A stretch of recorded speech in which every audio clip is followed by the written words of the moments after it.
नमस्कार दोस्तों, आज मैं आपके समकक्ष एक क्वेश्चन बच्चे पूछते हैं कि आरएमपी क्या चीज़ होती है।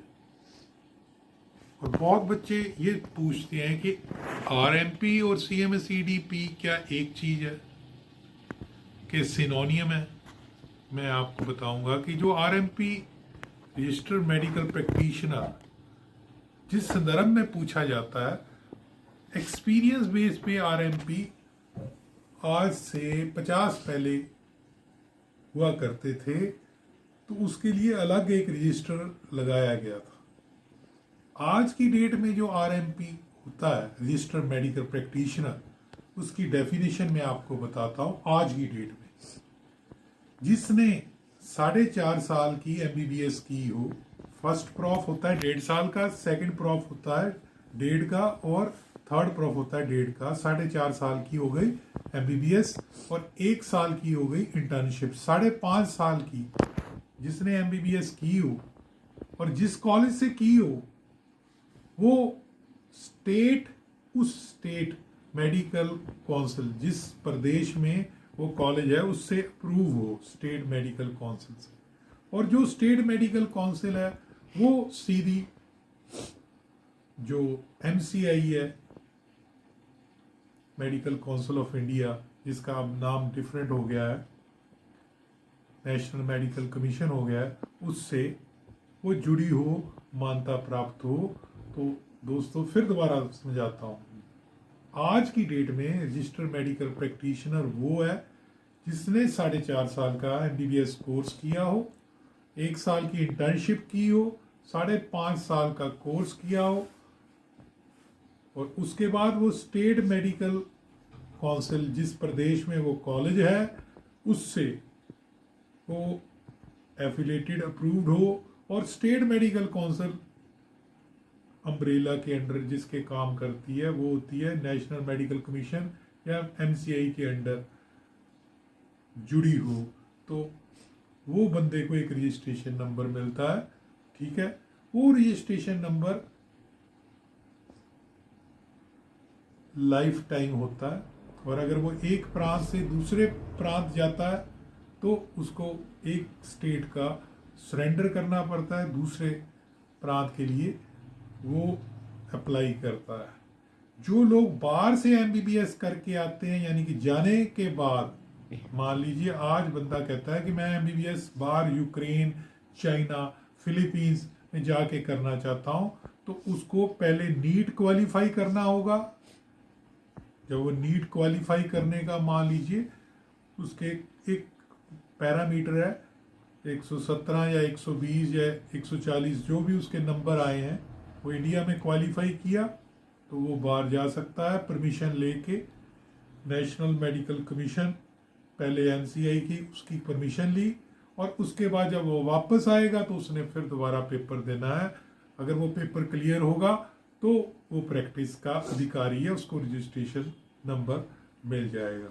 अब किसी को भी, फार्मेसी को भी रजिस्ट्रेशन नंबर मिलता है, फार्मासिस्ट को, जीएनएम को भी मिलता है, ठीक है जी, बीएससी नर्सिंग को भी मिलता है, बीएमएस को भी मिलता है, बीएचएमएस को भी मिलता है, सीएमएसईडी के ऑटोनॉमस प्राइवेट इंस्टीट्यूट है, वो भी रजिस्ट्रेशन नंबर दे देते हैं। हर रजिस्ट्रेशन अलग अलग है, उनको कंफ्यूज नहीं करना चाहिए। ठीक है, आपने अपनी दुकान करियाने की, ग्रोसरी की खोली है, तो आप एक रजिस्ट्रेशन नंबर आपको मिल जाएगा, शॉप एक्ट एस्टेब्लिशमेंट। वो रजिस्ट्रेशन नंबर और क्लिनिकल एस्टेब्लिशमेंट का रजिस्ट्रेशन नंबर डिफरेंट है। किसी ने पुराना 2017-18 में सीएमएसईडी की हो और सहारनपुर में के नज़दीक या रहता हो, तो सहारनपुर के सीएमओ ने भी एक पंजीकरण नंबर इशू कर दिए थे, तो उसको एमबीबीएस के रजिस्ट्रेशन समझ लेना। और उसके ऊपर मोहर लगी थी कि केवल प्राथमिक उपचार के लिए, कि मैं एमबीबीएस के बराबर हो गया हूँ, या जहाँ से मैंने किया है वो इंस्टीट्यूशन बहुत महान हो गया है और मैं बहुत बड़ा डॉक्टर हो गया हूँ। ये गलतफहमी है। इसका मतलब आप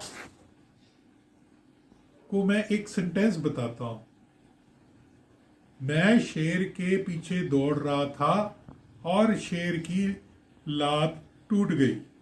अब मैं ये सेंटेंस को कहीं से तोड़ देता हूं इतना, और आप सुन लेते हो, तो इसका मतलब मैंने ये सेंटेंस किस कंटेक्स्ट में बोला, आपने ये पूरा सेंटेंस क्यों नहीं सुना। तो अभिप्राय कंटेक्स्ट में किस चीज के कंटेक्स्ट में कोई चीज बोली गई है वो पहले पता हो।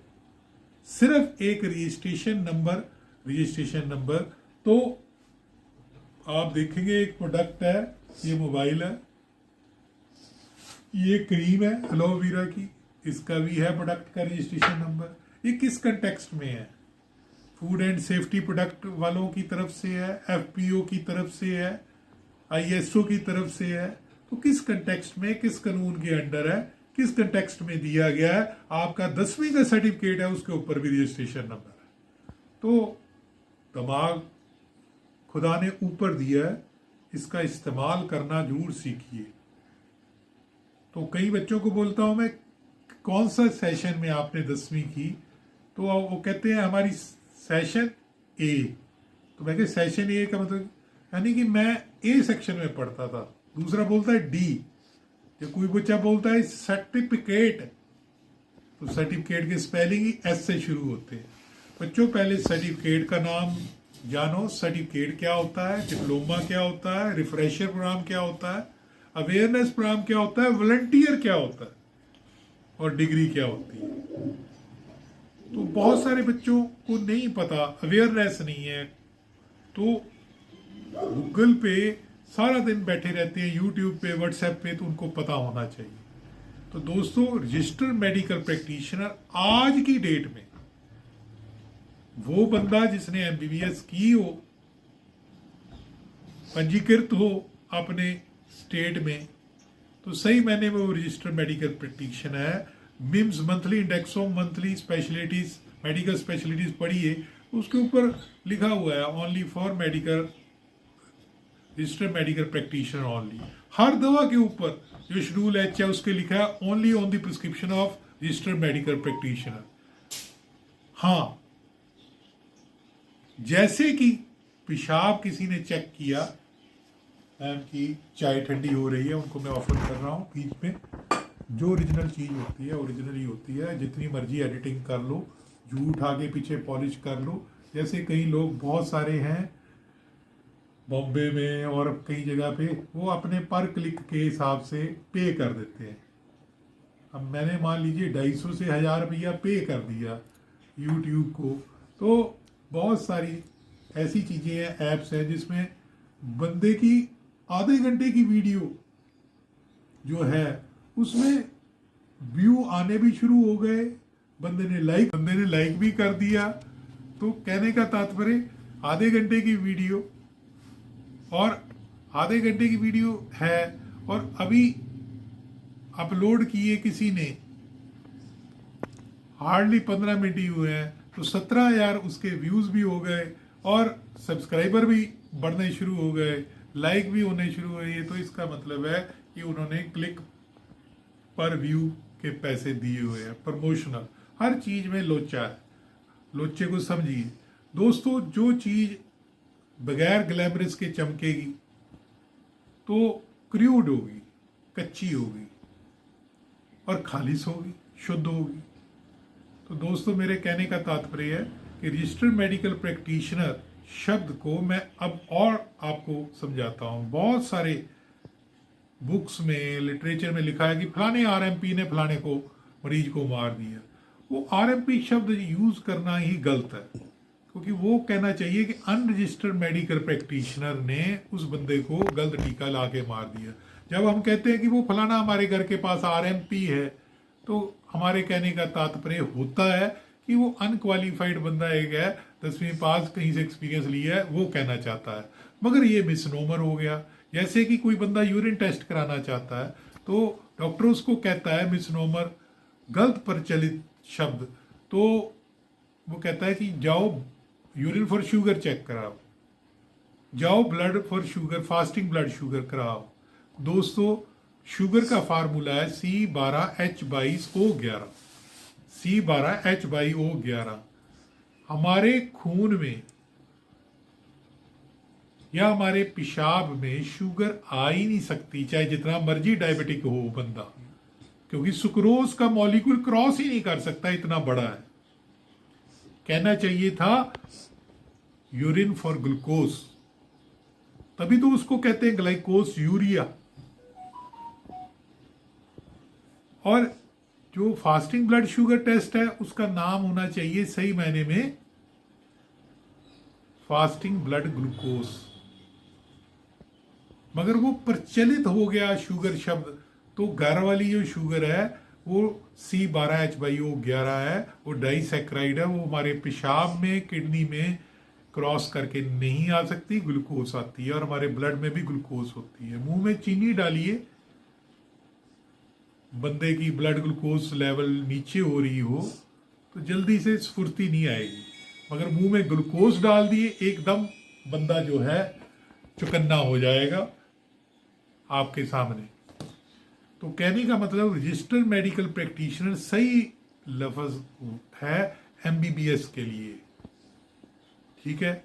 और जो रूरल मेडिकल प्रैक्टिशनर रजिस्टर्ड है उनको रूरल मेडिकल प्रैक्टिशनर रजिस्टर्ड को भी RMP वैसे ही संबोधित करना तो मिसनोमर होगा। CMSED एक प्राथमिक उपचार देने वाला व्यक्ति है जो कि कतई भी RMP नहीं है, कतई भी RMP नहीं है वैसा जैसा MBBS वाला, वो सिर्फ एक कड़ी है। डॉक्टर रजिस्टर्ड मेडिकल प्रैक्टिशनर जो है और पेशेंट के दरमियान वो जितना संभल सकता है आपातकालीन अवस्था में उसको संभालता है और उसके बाद पेशेंट को रेफर करता है रजिस्टर्ड मेडिकल प्रैक्टिशनर यानी कि क्वालिफाइड डॉक्टर या हॉस्पिटल को, जब उसके पास संभलता नहीं है उन एरिया में जहां पे दूसरा MBBS डॉक्टर उपलब्ध नहीं है। प्राइमरी शब्द क्या है? Community medical services and essential drug primary, यानी कि गांव में। तो आप समझ गए होंगे। अच्छा लगा तो लाइक करना, सब्सक्राइब करना और शेयर करना हमारा channel Baba Deep Singh institute channel. Phone मत कीजिए, व्हाट्सएप कीजिए 9872468540। धन्यवाद।